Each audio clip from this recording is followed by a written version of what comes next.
Halos mahati po ang katawan ng isang binatilyo matapos masagasaan ng dalawang truck sa Quezon City kanina madaling araw. Ang mga driver po ng truck tinangkapang tumakas. Darito ang report ni Isay Reyes. Kalunos-lunos ang sinapit ng 14 na taong gulang na binatilyong ito matapos masagasaan ng dalawang trailer truck sa Ortigas Avenue sa Quezon City kaninang madaling araw. Ang murang katawan ng binatilyo halos mahati sa dalawa. Muntik pang tumakas ang driver ng dalawang truck.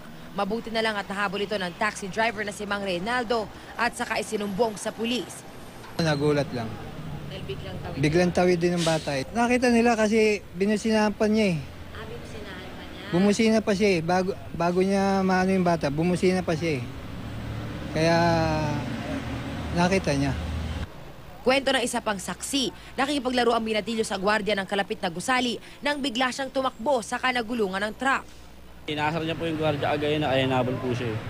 Pag hindi niya napansin yung truck, nandiyan na po yung truck ay tumulong siya dyan. Kaya po nasagasaan siya.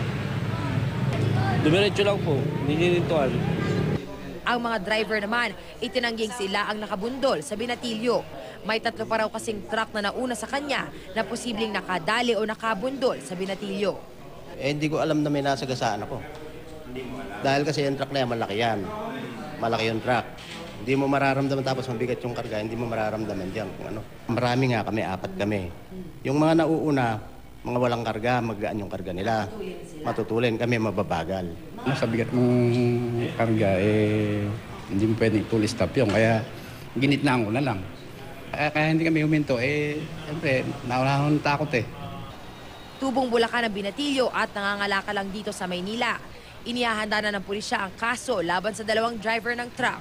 Payo ng mga pulis sa mga driver, magdahan-dahan na lang, lalo na sa mga pedestrian crossing areas kasi hindi natin alam yung mga biglang tumatakbong mga tao, yun yung nagiging cause ng aksidente.